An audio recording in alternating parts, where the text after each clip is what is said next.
총을 든 군인 무리가 분주하게 도시 안을 순찰합니다. 어두운 밤 도둑이라도 든 걸까요?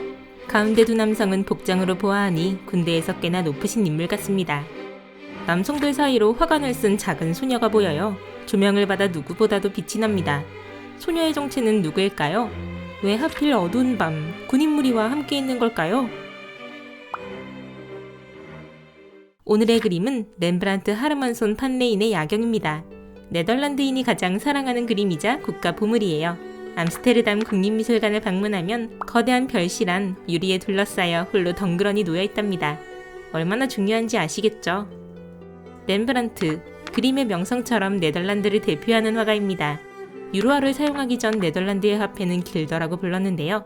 가장 비싼 금액인 1000길더 지폐에 커다랗게 얼굴이 새겨져 있어요. 그림의 제목은 야간의 경비를 선다고 해서 야경입니다. 원래 제목은 엄청나게 길어요. 프란스 반닌코크와 빌런 반 루이텐부르크의 민병대. 화면 한가운데 위풍당당한 자태를 뽐내는 이 남성이 바로 프란스 반닌코크 대위예요. 오른쪽은 대위 아래 중위 정도 될까요? 사수대를 이끄는 부대장 빌런 반 루이텐부르크입니다. 뒤로 보이는 남성들은 화승총 부대예요. 도시를 지키기 위해 스스로 모인 자경단이고요. 사진이 없던 시절 그려진 단체 추상화입니다. 우리도 어디 여행 가거나 단체에 들어가면 다 같이 사진 한 방 찍잖아요. 지금으로 치면 단체 기념사진이겠죠?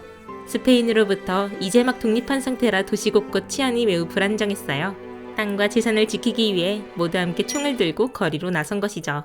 그런데 놀랍게도 야경이라는 제목과 달리 원래는 점심시간, 대낮 풍경이었어요. 어라, 낮이라고 하기엔 아무리 봐도 오밤중 같다고요? 여러가지 가설이 있는데요. 훗날 보호막 삼아 그림 위에 니스치를 한 것이 100년쯤 지나자 세기주가 전체적으로 어두워졌다고 해요. 사람들은 고정관념을 버리지 못하고 여전히 야경이라고 부르고 있어요. 니스탓도 있지만 실제로도 검은 그림이 맞습니다. 딱 세 인물에게만 스포트라이트가 맞춰졌어요. 야경은 17세기 바로크 미술을 대표하는 작품입니다. 바로크는 포르투갈어로 일그러진 진주라는 뜻인데요.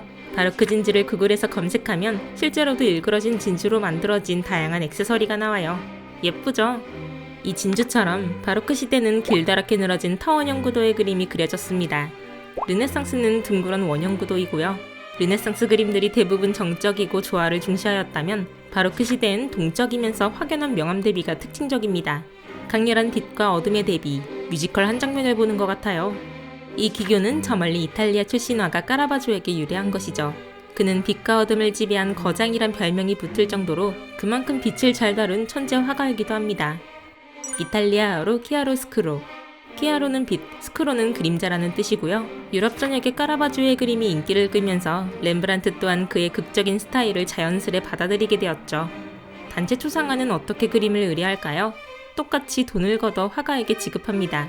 아마 이 두 사람은 돈 꽤나 많이 쓴 것 같아요. 똑같이 돈을 낸 것 치곤 옆모습만 보이는가 하면 이렇게 제대로 보이지도 않는 인물도 있네요.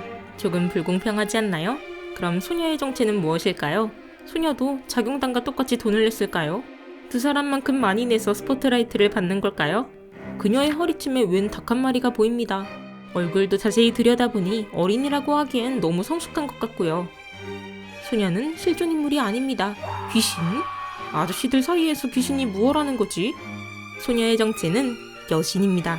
어떻게 여신인 줄 알 수 있을까요? 허리춤에 닭이 비밀의 열쇠, 이 닭발 좀 보세요.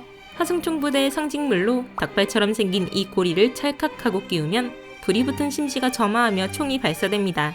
화승총 부대를 상징하는 여신이에요. 여신이라고 하기엔 돈도 안 냈는데 너무 주목받는 것 같아 의아해요. 표정은 뭔가 걱정스러운 것 같기도 하고 말이죠. 렘브란트는 야경을 그리던 중 사랑하는 아내를 하늘로 떠나보냅니다.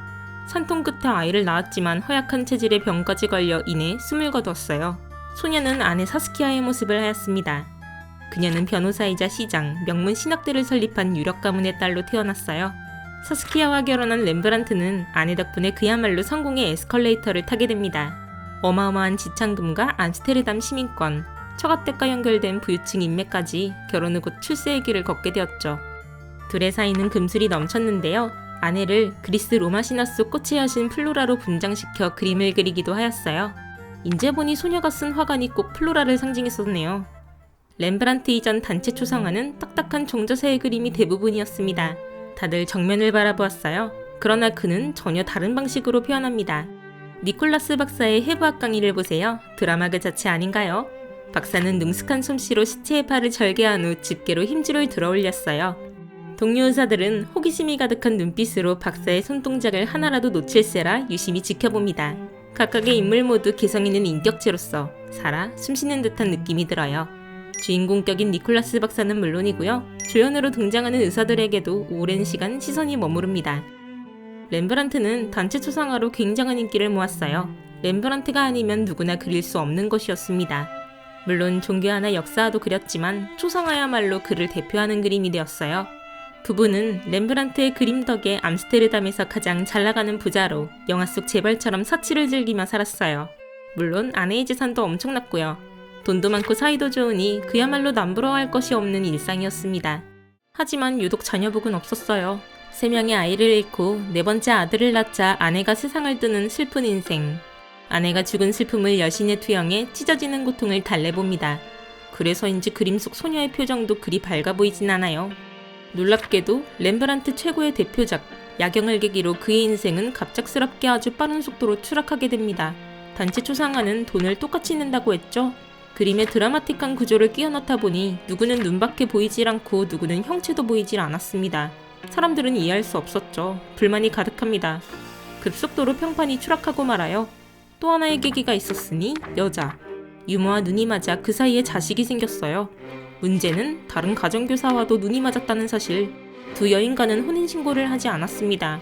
아내가 아들이나 잘 키워라, 재혼하면 유산도 없다는 유언을 남겼거든요. 유언 때문에 혼인신고를 하지 않자 정부로서 화가 난 유모. 렘브란트를 상대로 소송을 걸었어요. 결과는 유모의 손을 들어주었고 위자료를 건넬 수밖에 없었습니다. 엎친 데 덮친 격으로 경기가 나빠지면서 돈벌이도 제대로 못하게 되었어요. 여성과의 동거를 매춘이라고 보았던 교회는 가정교사와 불손한 관계를 맺은 그를 안이 꼽게 보았고요. 주요 고객을 잃으며 삶은 나락으로 떨어집니다. 문제는 씀씀이는 전성기 그대로였던 것. 일도 없는데 온갖 골동품과 그림을 사모으며 가산을 탕진하고 급기야 몇 차례 파산까지 겪고 말았죠. 파산 후 2년 뒤 저택이 헐값의 경매로 넘어가자 빈민가로 이사하여 생을 마감합니다. 재미있는 것은 빈민가에서 그린 그림이 오히려 더욱 사람들의 주목을 받았다는 점. 원숙한 장인의 그림이 탄생하였어요. 독특한 렘브란트만의 스타일이 나오기 시작한 것이죠. 이 붓터치 좀 보세요. 야경 속 화관을 쓴 소녀의 비밀, 사랑하는 아내의 죽음을 슬퍼하며 여신으로 승화한 렘브란트의 마음이 그림 속에 투영된 것이었습니다. 당신의 인생작품 채널을 응원해주세요. 오늘도 영상이 좋으셨다면 구독과 좋아요, 멤버십 가입 꼭 잊지 말아주세요. 빠잉!